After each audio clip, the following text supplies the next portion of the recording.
नमस्कार, आदाब। आज मैं आपको सरदार जाफरी का एक अफसाना पाप सुना रहा हूँ। जी हाँ, सरदार जाफरी का अफसाना पाप। एक लड़की जर्द रंग की साड़ी बांधे हुए खड़ी थी। उसकी आधी पीठ, एक शाना और दोनों हाथ बाजुओं तक खुले थे। एक और 5 बरस की लड़की उसके पैरों से लगी हुई खड़ी थी, जिसके नंगे बदन, हाथ और मुंह पर मिट्टी के धब्बे थे। मुझे देखकर बड़ी लड़की ने छोटी लड़की को गोद में उठा लिया और तेज तेज कदम रखती हुई अब सामने वाली गली में घुस गई। मैं सीधा घर में चला गया। वालिदा बैठी हुई छालियाँ कतर रही थी और मेरी दोनों बहनें पास ही बैठी हुई कुछ कपड़े सी रही थी। उनके सामने पलंग पर 10-15 अमरूद रखे थे। मैंने उनमें से एक अमरूद उठाते हुए पूछा, अमरूद कहाँ से आए? वालिद ने जवाब दिया, आते कहाँ से, खरीदे हैं। बहन ने कहा, अभी एक लड़की बेचने लाई थी। मैं खामोश हो गया और अमरूद खाता हुआ दरवाजे पर आकर खड़ा हुआ। उस वक्त मुझे ये ख्वाहिश हुई कि काश मैं थोड़ी देर पहले आया होता और अमरूद खुद खरीदे होते। कई दिन तक वो लड़की नजर न आई। मैं रोज़ दरवाजे पर उसकी राह तका करता था। एक दिन वो सामने से आती हुई दिखाई दी। उसके पीछे पीछे छोटी लड़की हिरनी के बच्चे की तरह दौड़ती हुई आ रही थी। लड़की गली में जाने लगी तो मैंने टोक कर पूछा, तेरे यहाँ और अमरूद हैं? लड़की ने घबराकर मेरी तरफ देखा और गर्दन हिलाती हुई चली गई। मैं भी गली में आ खड़ा हुआ और देखने लगा कि वो किधर जाती है। गली की दूसरी तरफ से ज़रा सी खाली ज़मीन पड़ी थी। वहीं एक छोटा सा गोल मंदिर था, जिसके चारों तरफ मिट्टी की दीवार उठी हुई थी। कुछ केले और कुछ अमरूद के दरख्त लगे थे। मंदिर के पीछे कच्ची दीवारों पर एक छप्पर पड़ा था। मिट्टी के अहाते में छोटा सा लकड़ी का दरवाज़ा लगा था। उसने दोनों लड़कियों को निगल लिया। बड़ी लड़की के चेहरे की मासूमियत और आज़ा की नज़ाकत उसके चले जाने के बाद मेरी नज़रों में फिर रही थी। मैं बड़ी देर तक इंतज़ार करता रहा कि वो अमरूद लेकर आएगी। आखिर मायूस होकर घर में चला गया। अभी थोड़ी देर न गुजरी थी कि लड़की का चेहरा और आधा सीना दरवाजे में से दिखाई दिया। उसने झांक कर पूछा, अमरूद लोगी? वालिदा ने इनकार कर दिया और लड़की का चेहरा दीवार की आड़ में गायब हो गया। मैंने कहा, क्या अमरूद वाली गई? क्यों, तुम खाओगे? बुला लो। वालिदा ने कहा। मैं जल्दी से बाहर निकला। मेरा ख्याल था कि उस वक्त तक लड़की गली में घुस गई होगी, लेकिन वो दरवाजे ही पर खड़ी थी। उसके हाथ में कुल 5 अमरूद थे। उन्हें दिखाकर कहने लगी, 1 पैसे के हैं। मैंने अमरूद ले लिए और पैसे देते वक्त जानबूझकर उसकी उंगलियों से अपनी उंगलियां मस कर दी। वो बेहद नरम थी। लड़की जाने लगी तो मैंने कहा, रोज़ अमरूद दे जाया करो। उसने कोई जवाब न दिया। साड़ी का जर्द आंचल गली के सामने लहराया और वो चली गई। मुसलसल 2 हफ्ते तक मैं रोज़ाना अमरूद खरीदता रहा। कभी लड़की तन्हा आती थी और कभी उसके साथ वो छोटी लड़की भी होती थी, जो पहले दिन उसके पैरों से लगी खड़ी थी। एक दिन मैंने उससे अमरूद लेकर दरवाजे ही पर खाने शुरू कर दिए। छोटी लड़की ने बड़ी लड़की की सूरत देखी और ललचाई हुई नज़रों से मेरा मुंह तकने लगी। मैंने एक अमरूद उसके हाथ में दे दिया। बड़ी लड़की ने अमरूद उसके हाथ से ले लिया और कबल इसके कि छोटी लड़की की आंखों में आंसू आते अपने दांतों से अमरूद के 2 टुकड़े करके उसके दोनों हाथों में दे दिए। मैंने छोटी लड़की की तरफ इशारा करके पूछा, ये कौन है? तुम्हारी बहन है? बड़ी लड़की ने गर्दन के इशारे से इनकार कर दिया और नजरें झुका ली। मैंने हैरत से कहा कि तुम्हारी लड़की है?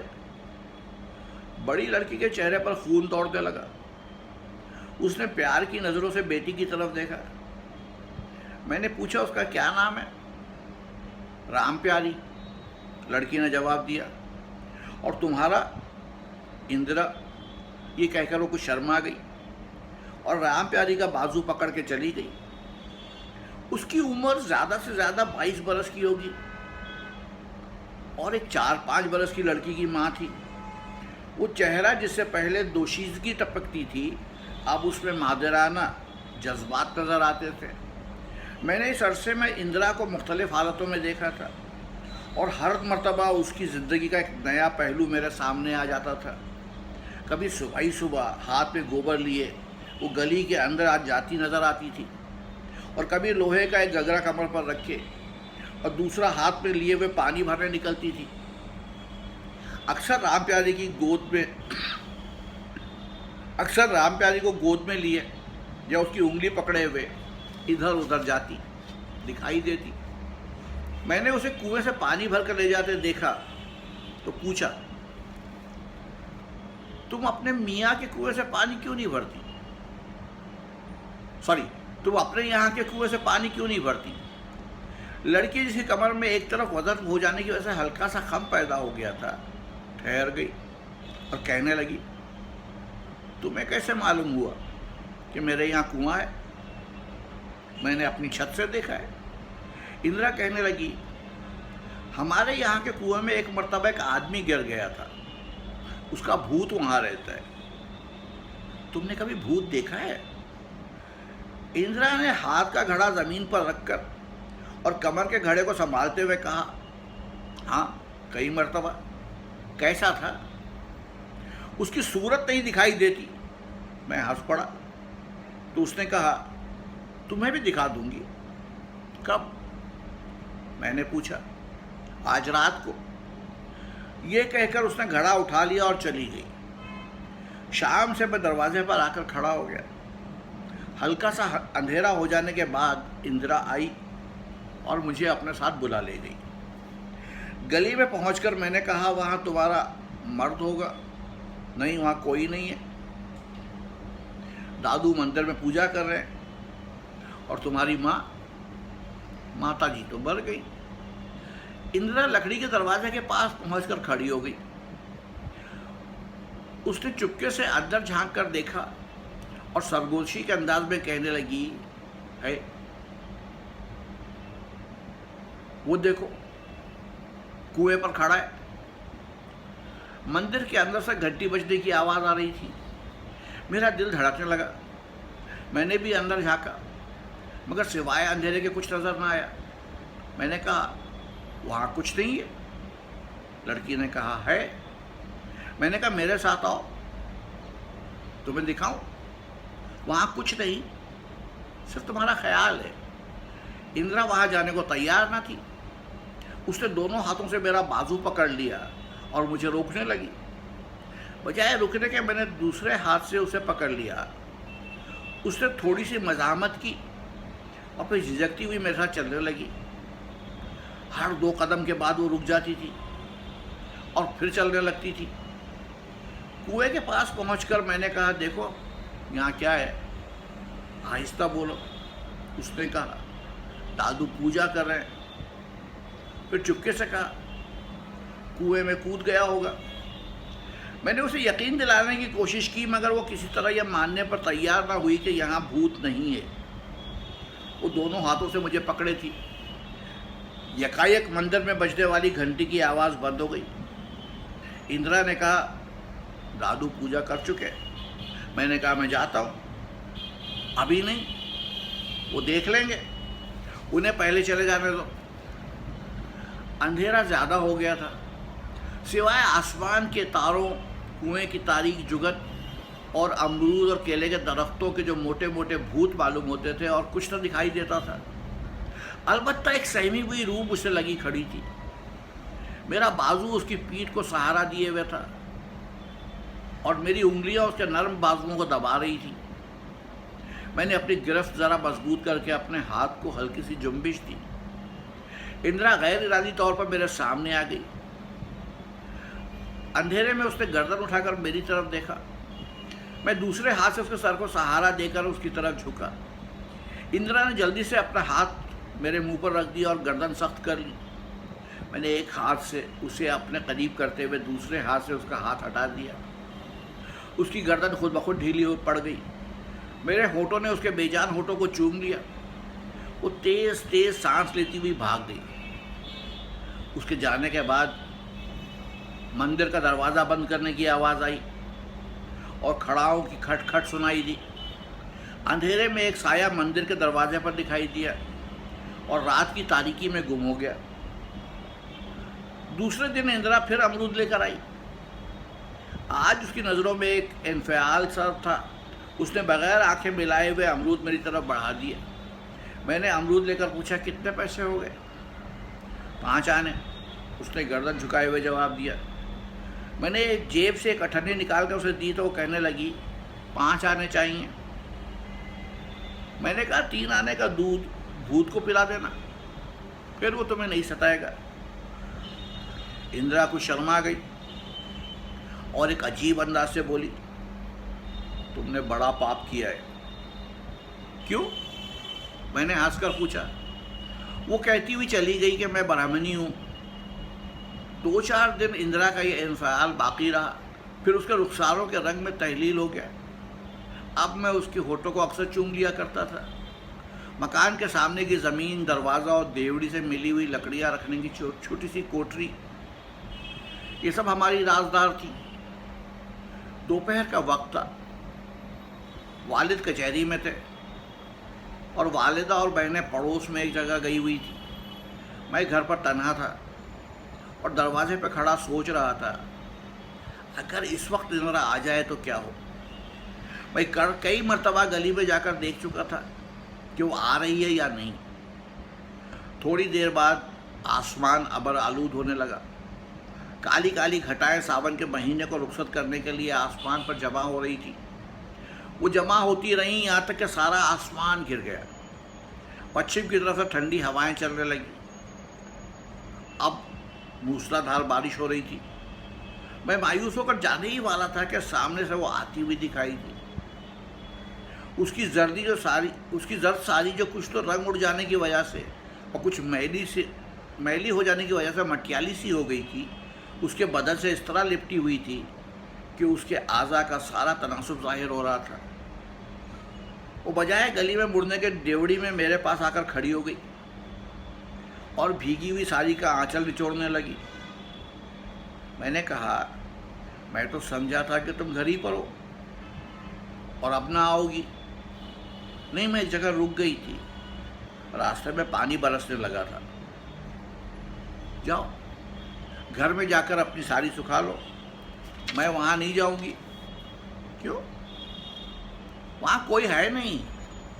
उसने अपने होठों को भींचकर गर्दन हिलाया, फिर कहने लगी, अब घर ही जाकर कपड़े सुखाऊंगी। मैंने कहा, अब तो भूत नहीं सताता। लड़की का चेहरा फीका पड़ गया। उसने दबी ज़बान से कहा, मुझे जाने दो। मैंने उसका हाथ पकड़कर कहा, अभी नहीं। उसने मेरे साथ घर के अंदर कदम रखते हुए बड़ी मासूमियत से कहा, अगर कोई हमें देख ले तो। इस वाक़े को कई महीने गुजर गए। इंदिरा अब भी कभी कभी आती थी।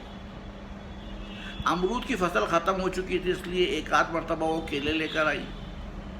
वो अब पहले की तरह मुझसे बातें नहीं करती थी और दूर ही दूर रहने की कोशिश करती थी।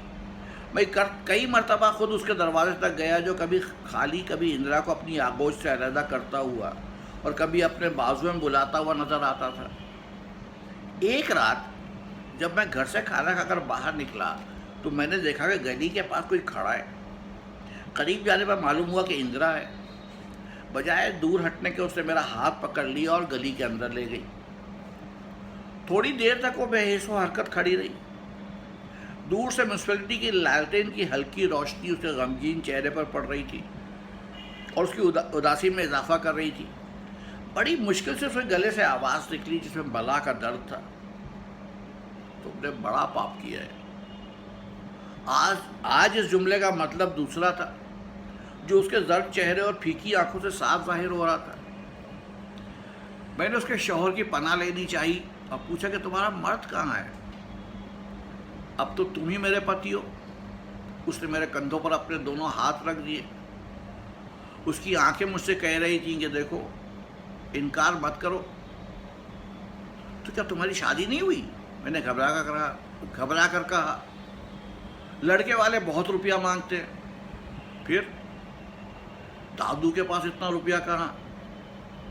फिर राम प्यारी किसकी लड़की है? इंदिरा एकदम खामोश हो गई। उसकी सांस रुकती हुई मालूम हो रही थी। मैंने कहा, बताओ वो किसकी लड़की है? दादू ने वो रुक कर बोली, एक मर्तबा दारू पी ली थी। मैं सन्नाटे में आ गया। मेरी समझ में कुछ नहीं आता था कि क्या जवाब दूं। उधर वो इंतज़ार कर रही थी। मुझे खामोश देखकर उसने कहा, बोलो, अब मेरे लिए क्या कहते हो? आंसुओं के 2 कतरे, मोटे कतरे उसके रुखसारों पर बह रहे थे। मैंने जल्दी से मजहब की आड़ ली और कहा, मैं तो मुसलमान हूँ। अब मैं ब्राह्मणी कहाँ? मगर हमारा मजहब इजाज़त नहीं देता। इंदिरा कांप उठी और आंसू और भी तेजी के साथ बहने लगे। तुम्हारा मजहब तुम्हें मेरी जान बचाने से रोकता है? अच्छा। ये कहकर उसने हंसत भरी नज़रों से मेरी तरफ देखा। आंसुओं से भीगी हुई आंखों से मुझे डर मालूम हो रहा था। मैं अपना पीछा छुड़ाने के लिए वहाँ से भागा। गली से निकलकर दरवाजे तक इंदिरा मेरे पीछे पीछे आई। मैंने इस ख्याल से कि कहीं वो घर में ना घुस आए, दरवाज़ा बंद कर दिया। ये मैं बिल्कुल भूल गया था कि वो वहाँ खड़ी होकर भी शोर मचा सकती थी। रात भर इंदिरा ख्वाब में मेरा ताक़ुब करती रही। वो यही कहे जा रही थी, तुमने बड़ा पाप किया है, अब तो तुम ही मेरे पति हो। तो ये था सरदार जाफरी का अफसाना पाप।